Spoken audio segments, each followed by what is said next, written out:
Welcome to Chatterbox Besties with Brenda and Ricky. This is episode 4, How to Optimize Your Holidays. We have a jam-packed session for you today, and we can't wait to share. What we're chatting about is how to de-stress during the holidays and ideas on how to reset while embracing the season and what to do with family and friends once the feast and the cookie decorating is all done. We're also sharing some secrets about the movie Wicked, so stay tuned as we welcome you to Chatterbox Besties with Brenda and Ricky. So Brenda, I need to ask you, are you crazed with to-do lists, events, all the shopping that we have to do and haven't done yet? Ridiculous. I am. I am, and I'm sacrificing sleep with all the stuff that has to be done. So this past weekend, I put it all to the side. Well, Ricky and I found some fun to-dos this past weekend. And Ricky, I can't wait to hear about the show you went to see at one of my favorite secret theaters in the city, the Court Theater. So I just want to say, first of all, that sometimes it's worth kind of going out of this is kind of a mouthful, but your geographical comfort bubble. And shout out to the Court Theater on the campus of the University of Chicago. It's awesome. We saw a musical called Falsettos. Initially, this was a book, and then it was several musicals by two people called William Finn and James Lapine. But I just need to say that this show had so much vitality. It was a music that had the lyrics that made me marvel at how they combined everything with humor, complex phrasing, and also this wonderful, touching tenderness. It was about a dysfunctional Jewish family, and this is another mouthful, of hetero and homosexuals during the initial discovery of AIDS. They dealt with this subject matter, and it was so delightful and pure genius. I had the advantage of looking back from that time with today's perspective, and all I can say was it was truly a gem.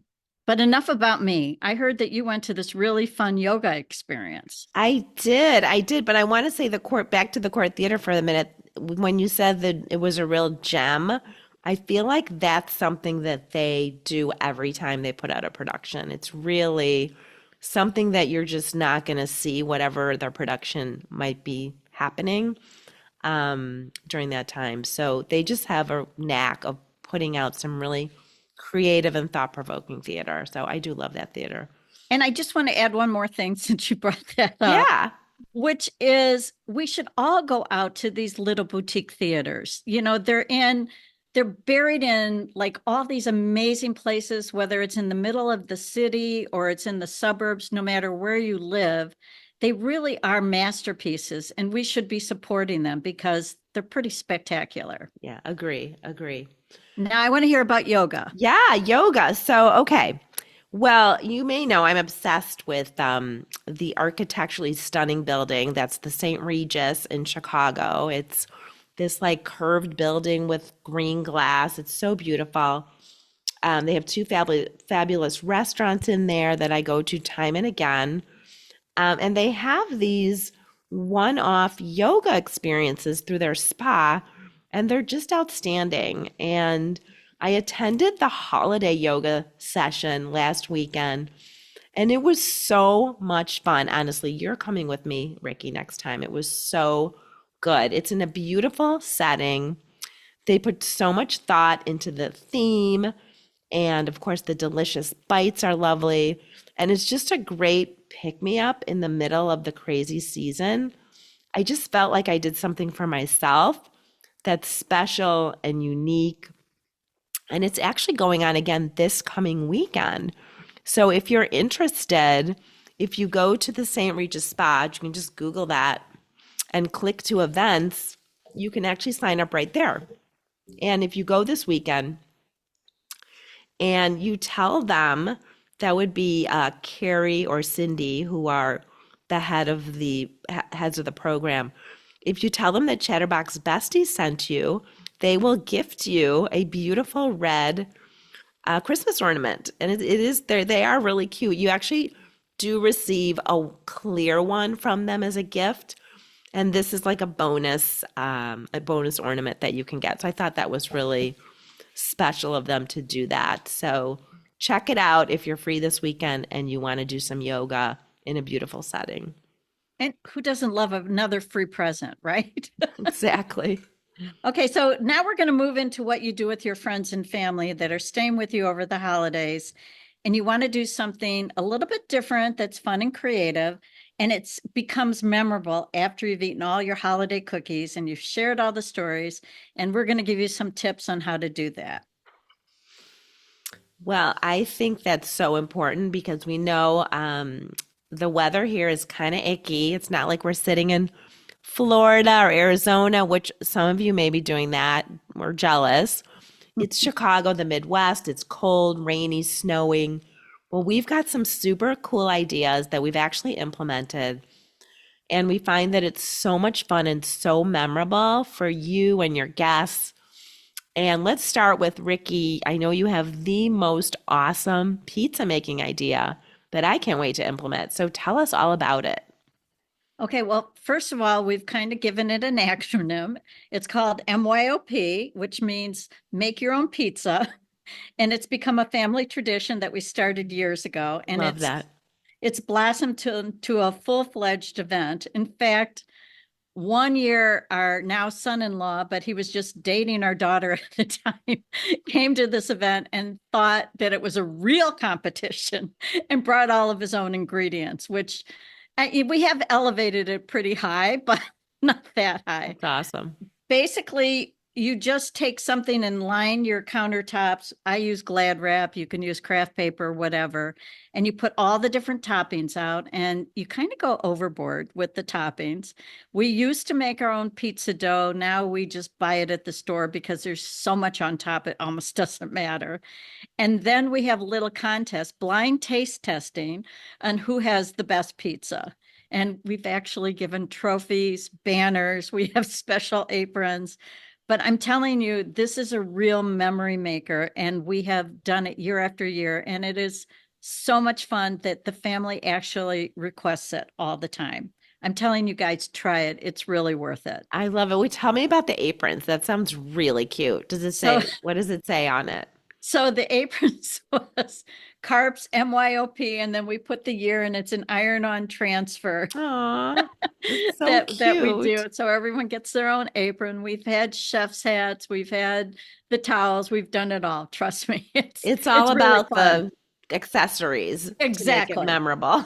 Exactly. All I'm saying is it's worth a try.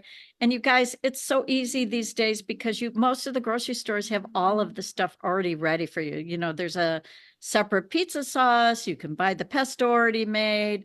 It's just putting it together and whoever is the most creative. The kids make faces out of the pizza. The adults try and outdo each other with special secret ingredients. I mean, there are no limits. It's just all about fun and silliness. I love that because yeah, you could just order out pizzas for everybody, but why not make it an event with make your own pizza? And it's Exactly. something memorable that they'll always think about and it's fun. I love that idea. Love fun family and friend activities. That sounds awesome. So one of the things I love to do, I always love a scavenger hunt. I think they're super fun. And I love doing them in our city of Chicago. And of course, whatever city you're in, you can do this kind of a thing. And so for my son's birthday, and again, it's literally in December, cold and freezing and not so nice out. And you can do some things outside, but not a bunch of things. So I came up with this super cool twist on a scavenger hunt. It's more of guessing what the next adventure is, and guessing what we're doing next. And it basically turned into a 15-hour day of fun events. And you don't have to do all of these events, but I wanted to do a really special day for him from the, morning till night. And it was fantastic. We started at Maggie Daly Park for ice skating. And then we went to the Wonder Museum, which is a super fun interactive museum. After that, we went to Astor Hall, which is an elevated food court in 900 North Michigan, for some lunch and hot chocolate. We went curling at the Gwen. Okay, curling is really hard, by the way, if you've never done it. I remember seeing it on the Olympics. I'm like, oh, well, it looks kind of fun. Those things are so heavy, but we had a lot of laughs doing it. And the Gwen has a really cute setup kind of up on their rooftop with little huts you can sit in. It's really cute. We did that. We went bowling and kind of had dinner and like celebrated his birthday with a cake there. And then we went to Second City for a night show.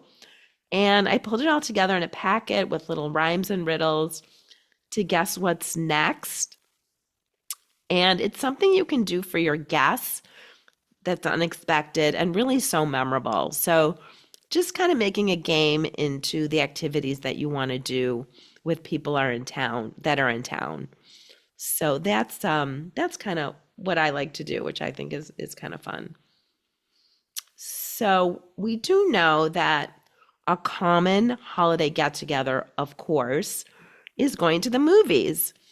And I know many of you may have already seen Wicked. I know Ricky and I saw it around Thanksgiving separately. And it's so interesting how one particular movie can have so many different opinions, right? I mean, Ricky, you called me and told me about this kind of average review that you read. I think it might have been in the Tribune. On the same day, I read a glowing review about it on the Wall Street Journal. So I was psyched to see it. So a lot of people loved it. Some people thought it was good. Ricky, why don't you tell me what you thought about it? Well, first of all, I thought it was good. I thought there were a ton of really funny lines. The performances were hysterical. And while I'm going to pronounce her name wrong, Cynthia Ervio is getting all the hype. I thought Ariana Grande was hysterical. I had no idea she had that kind of range. Yeah, And she Jeff was so Goldman funny. was really great. I thought the special effects were fantastic. But honestly, I thought it was a little too long, particularly because now there's going to be a second movie to sit through as well. Yeah, 2 hours and 40 minutes for the first half of Wicked was a bit long, but honestly, it was so creatively done and beautiful. The production value and just all of the talent, it was pretty spectacular. And like you, Ricky, I thought Ariana Grande and Cynthia Erivo, they were outstanding. Um, and I love the ending. It was so dramatic. I really, really loved it. So what's interesting though is, I've seen Wicked, the show in New York, like the play, twice, and now I saw the movie, and of course, I'm sure like a lot of people have seen the Wizard of Oz a bazillion times, like I have when I was growing up. I did not pick up on the Easter eggs, and I don't really know how I missed those now that I'm like, been notified of what they are. I mean, it seems so obvious. Ricky, did you notice any of them? Well, actually, I noticed only a few, but I just want to go back and explain what an Easter egg is for those who don't know. It is those little hidden treasures in a movie that you may not notice, and they call them Easter eggs. So And I know, actually, Taylor Swift kind of made it popular again, sort of talking about them because she has Easter eggs in everything that she does. So does I she was, call them Easter she eggs? does, she does. Oh, Hmm. okay. I did not know that. Hmm. So we're going to share some of the Easter eggs from Wicked. And if you haven't seen the movie, I don't think we're giving anything away. It's going to be fun for you to kind of scope them out when they appear on the screen. Yeah, and honestly, these Easter eggs, once I was made aware of them, I actually kind of want to see the movie again because I think I'll look at the scenes in a different light, really. Okay, so the first one we're going to reveal is there's a little lion cub that Alphaba and Fiero release into the wild after he's brought into their classroom at Shiz University, and he's brought in there. The cub is brought in a cage. Well, this cub is in fact the lion in The Wizard of Oz. So I mean, that just seems so obvious now to me, but I had no idea. So there you go. Easter egg number one that we loved. Okay. And the next one is when the fans meet Fiero, Alphaba tells him to get stuffed, which I love. And that's hitting at his face. Which he is the scarecrow, right? Oh, sorry. I should have said that. Yeah, Yes. I Stuffed think, was right? he is Gets the stuffed. scarecrow. Yeah, it's just so interesting to me. Um, So there's a character named Bach, and when viewers meet him, he's leaning over before standing straight to talk to Glinda. So he kind of has a thing for Glinda, but Glinda kind of tells him to befriend Nessa Rose, who's in a wheelchair, and she's wearing striped socks. We'll talk about that in a minute. So this kind of foreshadows Bach's fate, turning into the Tin Man and not really having a heart for Nessero, even though he's kind of faking it with her. It's sort of sad. And then the striped socks that she's wearing in her wheelchair, we recall in The Wizard of Oz when the Wicked Witch of the East is killed by Dorothy's house. So how about that? She's the Wicked Witch of the East. Okay, am I the only one that had no idea? I probably am. I honestly did not have any idea of all that as well. So, but so interesting. And then when Elphaba rescues the lion cub, she puts him in her bike basket as they ride away. And do you remember Dorothy's dog, Toto, in The Wizard of Oz? It was the same thing. So clever. Yeah, so clever, so clever. The original Wicked Broadway actresses, Kristen Chenoweth and Idina Menzel, they actually appear in the film during the one short day scene in the Emerald City, and it's more than a cameo. They just have a role, and it's so fun having them there making an appearance. It was pretty exciting to see them perform. Okay, one more. Popular, which was a scene from Wicked and the music. But did you notice that the ruby slippers in that scene were clicked 3 times? Again, just like the movie. So I know. creative. Can you believe? I don't know. I thought they were fabulous. And there are many, many more. These are the ones we thought were particularly fun. And we'd love to hear what you thought about the movie. We thought, honestly, after hearing about these Easter eggs, I do want to see it again. So, but that's just me. I loved the movie. So there you go. There's a little bit of insight on Wicked, whether you've seen it yet or not, something to think about. So we want to tell you about a new segment that we are starting called Tech Talk Tips. That's tough to say. It is. Say it 5 times fast.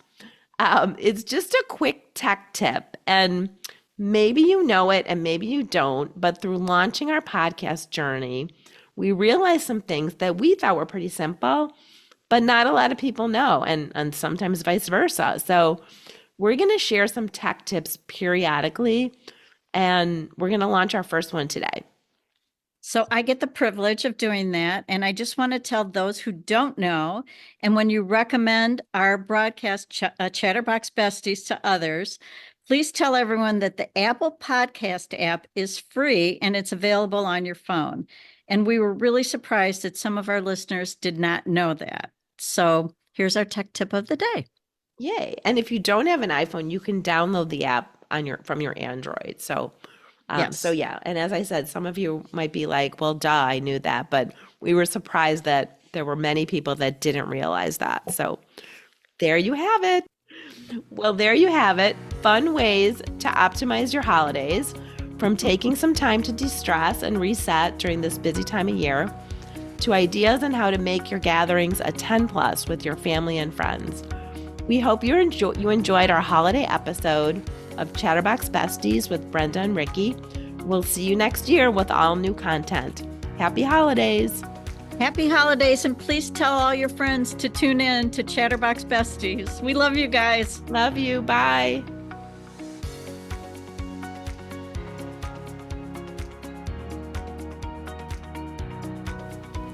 Hi, guys.